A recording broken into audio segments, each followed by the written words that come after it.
I hated every single one of them. Black, brown, Asian, Mexican. I couldn't stand their faces, their voices, their very existence. To me, the world was mine, and everyone else was just inferior.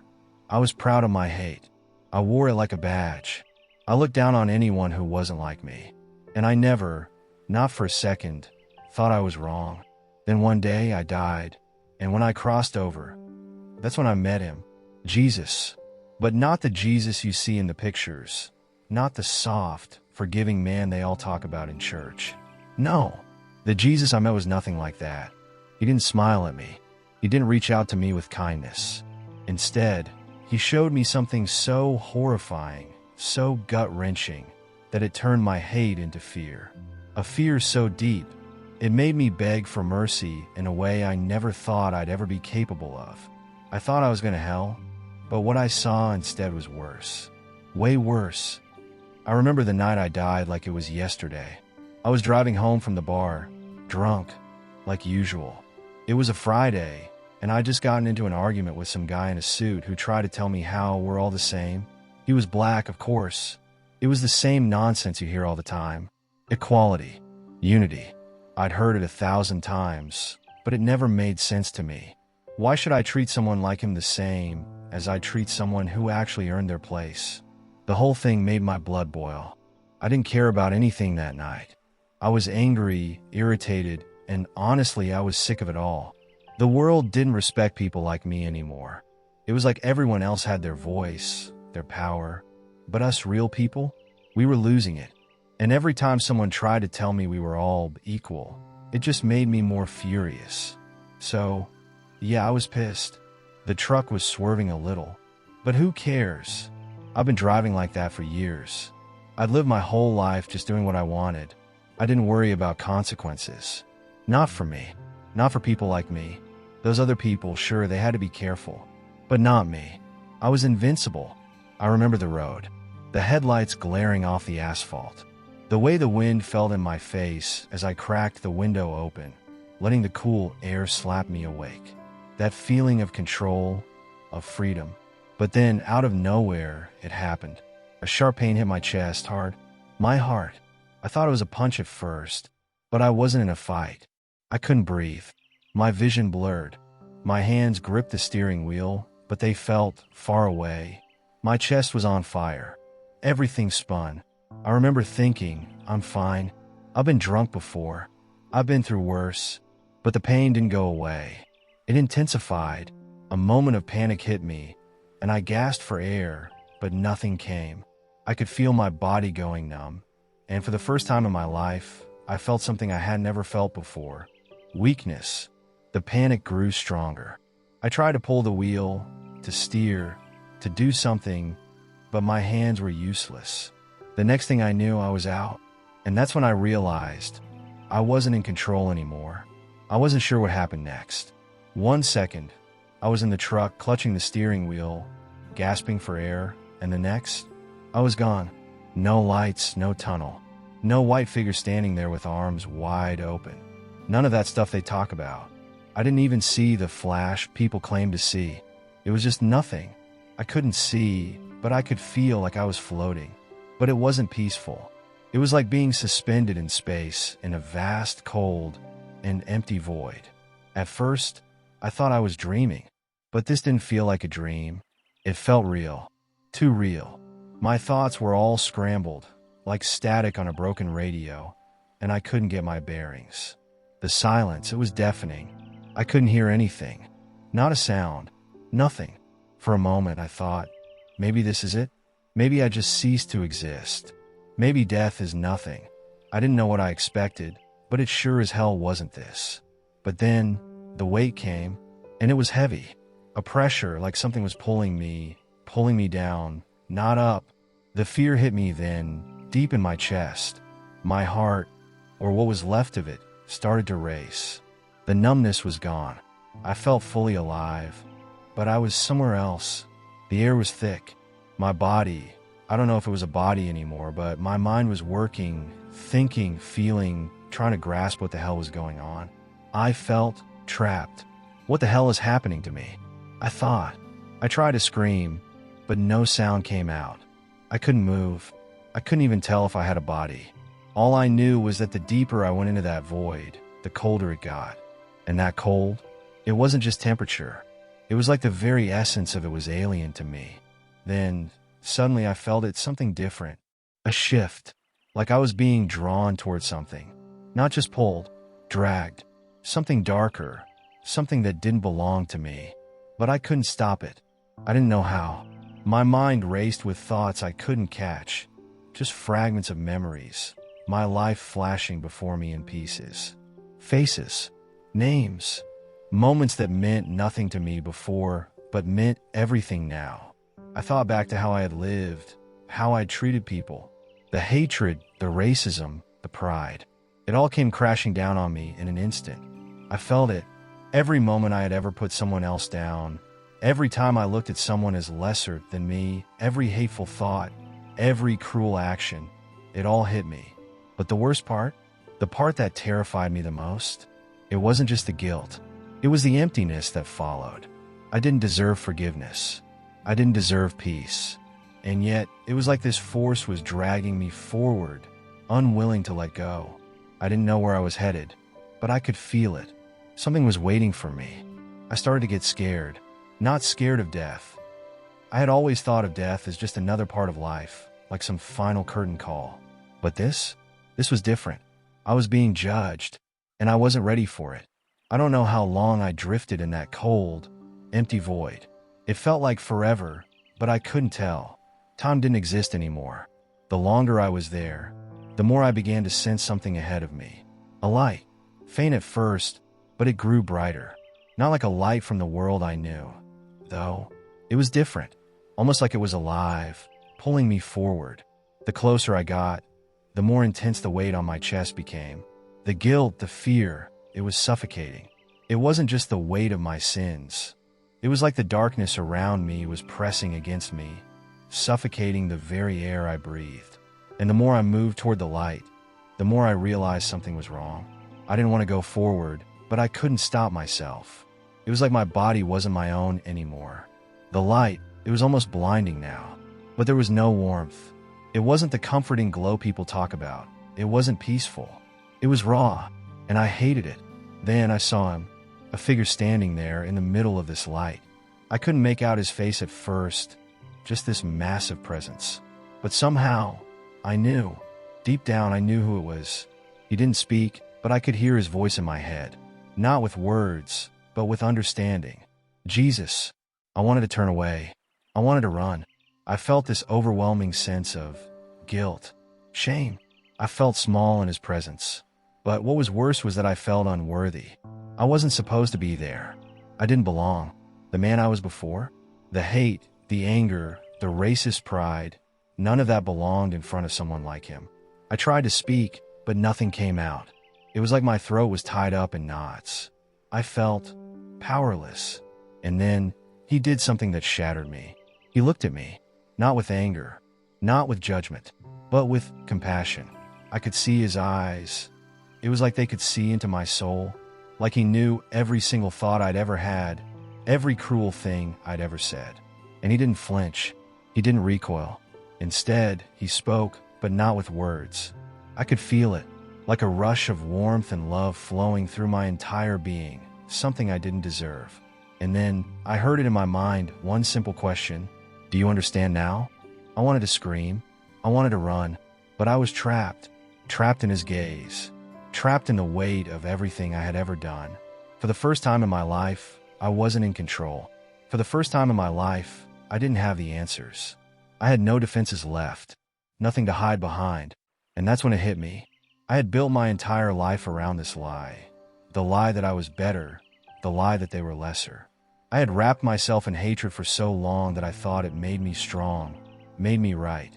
But standing there in front of Jesus, I knew the truth now. I wasn't right. I wasn't strong. I was weak. I tried to speak, to beg for forgiveness, but the words wouldn't come. My throat tightened, and it was like I couldn't breathe again. The weight of what I had done, the lies I had crushed with my hatred, it all rushed in. The memories hit me one by one. Faces of people I had hurt, slurs I had thrown, insults I had made. It was all there, flashing before my eyes like a movie I couldn't stop. But still, Jesus didn't say a word. He didn't move. He just stood there, waiting. The silence stretched on, and for the first time, I felt the weight of who I really was. Not the man I thought I was, not the man I convinced myself I'd become.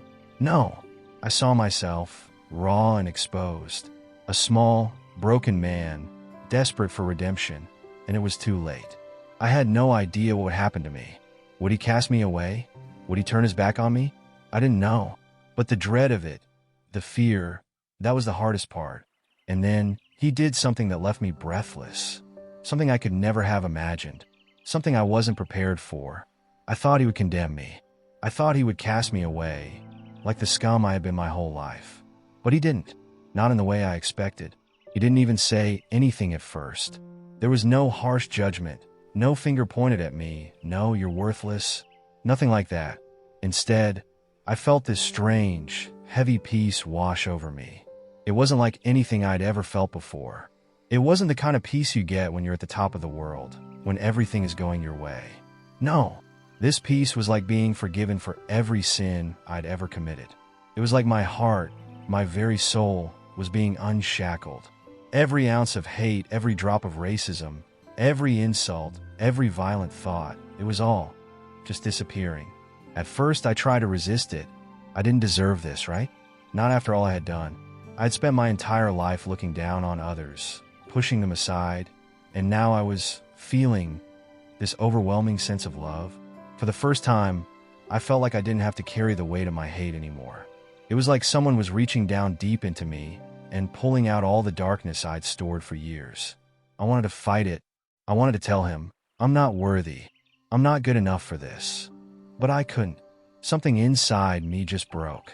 The anger I had held on to for so long, the pride, the sense that I was somehow superior, it all crumbled in an instant.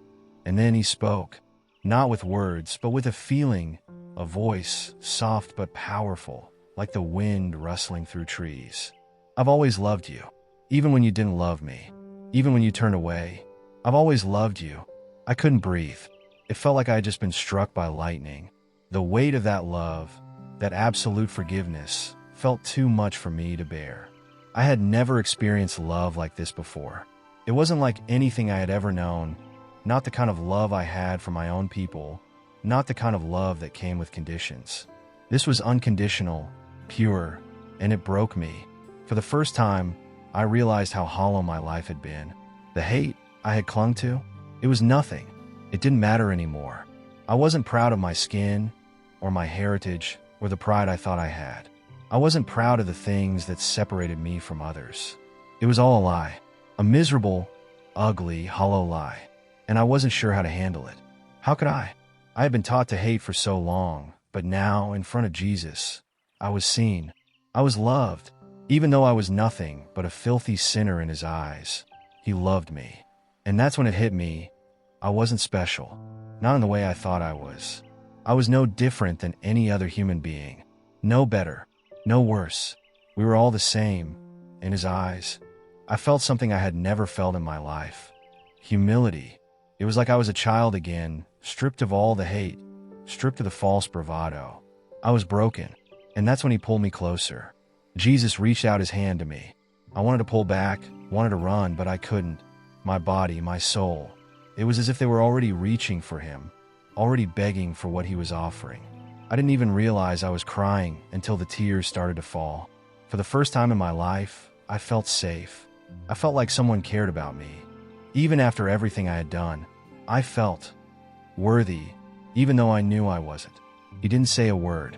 He just took my hand, and for the first time I understood this was grace, and I didn't deserve it, but he gave it to me anyway. I couldn't stop crying. I didn't even know why I was crying. Was it the guilt? The shame? Or was it the overwhelming realization that for the first time in my life, I wasn't alone in my pain? Maybe it was all of that. But what hit me hardest was the peace. The peace I had never felt before. The peace that filled me up all the way to the very core of who I was. Jesus wasn't condemning me. He wasn't punishing me. He was offering me something I could never have imagined. And yet, deep down, I knew this peace wasn't just about feeling good. It wasn't about some warm, fuzzy feeling. No, it was deeper than that. It was about truth.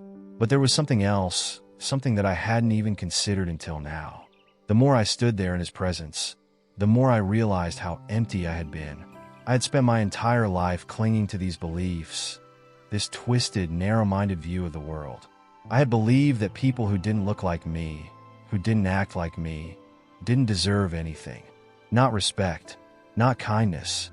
Hell, not even basic human decency. And now I could see that I had been living a lie. My hatred was a mask, a shield I put up to protect myself from facing the truth. The truth that I had hurt people. The truth that my actions had real consequences. I wasn't just some guy holding an opinion anymore. No, I was a man who had ruined lives. I had poisoned hearts. I had made others suffer. And for what? Because of the color of their skin? Because of where they came from? I couldn't take it back. I knew that. But I also knew something else. I was ready to face it. I was ready to face the weight of what I had done. And that's when he spoke again. This time, the words weren't like a voice in my head. They came through me, as though I was hearing him not with my ears, but with my soul. It was as if everything I had ever done, everything I had ever believed, was being turned upside down. And he didn't have to say much to make it clear. You cannot undo what has been done, but I offer you a new beginning. I didn't know what he meant at first. What new beginning? I had lived a life of hate, a life of pride, a life of self-righteousness. What could possibly come from that? How could I be redeemed from a life that was so full of damage, so full of destruction? But then, he showed me. He didn't wave a magic wand and erase everything. No, that's not what grace was. Instead, he showed me the faces of the people I had hurt. People of color, black men and women, Asian families, even those who were just different in any way. And in my mind's eye, I saw them all. I saw the hurt I had caused, the fear, the isolation. I saw how my words, my beliefs, had locked them in chains. But then, something incredible happened. Those same faces, those same people, they weren't angry anymore. They weren't fearful anymore. In fact, they were smiling. They were looking at me with forgiveness. It was as if, in the deepest part of me, I could feel their hearts forgiving me, even before I had the chance to forgive myself. And I realized, for the first time, that I had to forgive myself. I had to let go of the hate I had carried for so long, because it wasn't just poisoning others, it was poisoning me. Jesus stood beside me the whole time, silently watching.